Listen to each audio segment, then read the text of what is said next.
नमस्कार, मी ज्योती जाधव। आज आपण पाहूयात की 12 राशींना 2025ला येत्या नवीन वर्षात कुठल्या राशीला किती चांगला फायदा धनाबाबतीत होणार आहे ते मी पूर्ण तुम्हाला सांगणार आहे। आणि हो, व्हिडिओ जर तुम्ही आता बघत असाल तर नक्कीच मला सबस्क्राईब करा आणि माझ्या चॅनलला लाईक सुद्धा करा। तुळा राशीला 2025 मध्ये आर्थिक स्थिती जी आहे ती खूप सुंदर असणार आहे। तुम्ही तुमच्या जीवावर पैसे खूप जास्त कमवणार आहे। तुम्ही त्या पैशासाठी मेहनत सुद्धा खूप घेणार आहे आणि त्यातनं तुमचं नाव पण तुम्ही कमवून दाखवणार आहे। या वर्षामध्ये आर्थिक स्थिती खूप सुंदर असणार आहे। या वर्षामध्ये जर तुमची एखादी तुम्ही जागा घेऊन ठेवली असेल तिकडे तुमचं बांधकाम सुद्धा होऊ शकतं किंवा त्या जागेचं काहीतरी रूपांतर 4 पैसे येण्यामध्ये सुद्धा होऊ शकतं। या वर्षामध्ये बऱ्याच गोष्टी पॉझिटिव्हली तुमच्याकडे येणार आहेत, जे की वाहन तुम्ही घेऊ शकता, घर बांधू शकता किंवा प्रॉपर्टी पण खरेदी करू शकता।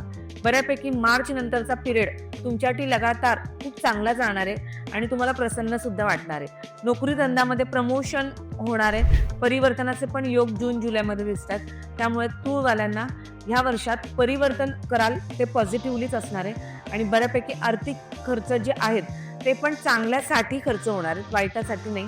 तुम्ही लोकांनी शेअर मार्केटिंगमध्ये पण जास्त गुंतवणूक करू नका, लॉटरी सट्ट्यामध्ये पण गुंतवणूक जास्त करू नका।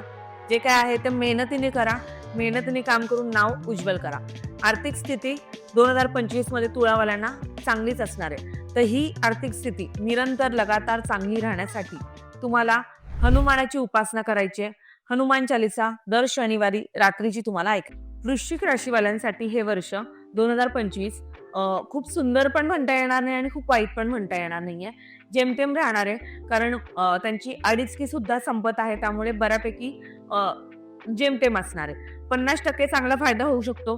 पैसे येतील पण ते चांगल्या गोष्टींसाठी पण खर्च होतील। पहिले 3 महिन्यामध्ये 100% परिवर्तनाचे योग आहेत। घर परिवर्तन करू शकता, नोकरीत बदल होऊ शकतो, व्यवसायात बदल होऊ शकतो। उलटसुलट धनाच्या बाबतीत कुठलेच निर्णय घेऊ नका, झटपट कमाईच्या मागे लागू नका। ह्या वर्षामध्ये तुम्हाला धनाचं नियोजन खूप चांगलं ठेवायचंय, समतोल चांगला बाळगून ठेवायचा आहे। खर्च पण होणार आहेत पैसे आणि येणार पण आहेत, त्याचं संतुलन तुम्हाला ठेवायचंय। ह्या वर्षामध्ये घर बांधण्याचे सुद्धा योग आहेत, तर घरासाठी तुमचे पैसे खर्च होऊ शकतात।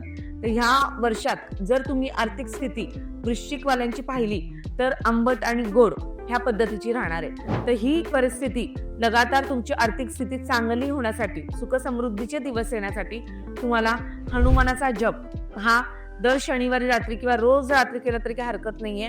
ओम हनुमतेय नमः ह्या मंत्राचा जाप तुम्हाला रेग्युलर करायचा आहे। धनुराशीवाल्यांना 2025 मध्ये आर्थिकदृष्ट्या चांगली संधी आहे, वाईट नाहीये। पहिले 4 महिने एप्रिल पर्यंत तुम्ही खूप चांगलं धन कमवणार आहात। ह्या 4 महिन्यामध्ये ऑपॉर्च्युनिटी कामाच्या ठिकाणी खूप सुंदर तुम्हाला भेटणार आहे। ह्या वर्षामध्ये तुम्हाला जाणवेल तुमची एखादी पॉलिसी मॅच्युअर होऊ शकते किंवा जुनं कुठलं घर आहे किंवा प्रॉपर्टी आहे ती सेल आउट करून तुम्ही नवीन काहीतरी घेऊ शकता। ह्या वर्षामध्ये तुम्हाला पहिले 4 महिने जरी चांगले गेले तरी पुढचे महिने थोडेसे बिकट जाणार आहेत, कारण तुम्हाला शनीची लहान पनौती लागणार आहे धनुवाल्यांना। त्यामुळे बऱ्यापैकी पुढचा त्रास जो आहे तो मानसिक आणि शारीरिक दृष्ट्या थोडासा कठीण राहणार आहे, पण तरी सुद्धा धनाची स्थिती ही तुम्हाला लगातार चांगली राहणार, पण कधी मेहनत करून, कारण शनीलाही मेहनत आवडते। शनी तेव्हाच पैसे देतो ज्यावेळेला तुम्ही मेहनत करता। या वर्षामध्ये तुम्हाला अचानक धनलाभ पण होऊ शकतो। ज्या कोणाच्या कोर्ट कचेऱ्या चालू आहेत त्यांच्या पण कोर्ट कचेऱ्या नील होऊ शकतात आणि बऱ्याच गोष्टी पॉझिटिव्हली परिवर्तन जर तुम्ही केलं तर खूप चांगलं होऊ शकतं।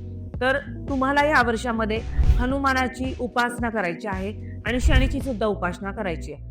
दर शनिवारी तुम्ही शनी चालीसा रात्रीच्या वेळेला ऐकायला चालू करा आणि दर शनिवारी आणि मंगळवारी रात्री हनुमानाचं दर्शन नक्की घ्या। मकर राशीवाल्यांना 7.5 संपत आहे 29 मार्च 2024ला, त्यामुळे बऱ्यापैकी 29 मार्च नंतर तुमच्या पैशाचा ओघ हा खूप सुंदर असणार आहे। हे पहिले 4 महिने जरी तुम्ही कठीण काढलेत तरी नंतरचे महिने खूप सुंदर राहणार आहेत तुमच्यासाठी। तुम्हाला धन कमवण्यामध्ये काही प्रॉब्लेम अडचणी येणार नाहीयेत। बऱ्यापैकी तुमचं धन खर्च कुठे होऊ शकतं, जे की मुलांसाठी, मुलांच्या शिक्षणासाठी।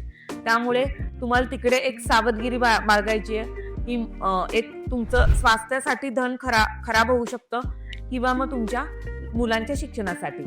तर ह्या वर्षामध्ये तुम्हाला धन तर लगातार येईल, पण तुमचं मन तुम्हाला शांत फार ठेवायचंय, चिडचिड करायची नाहीये, रागवायचं नाहीये कोणावर, एक तोंडात साखर ठेवून सगळ्यांशी बोलायचंय.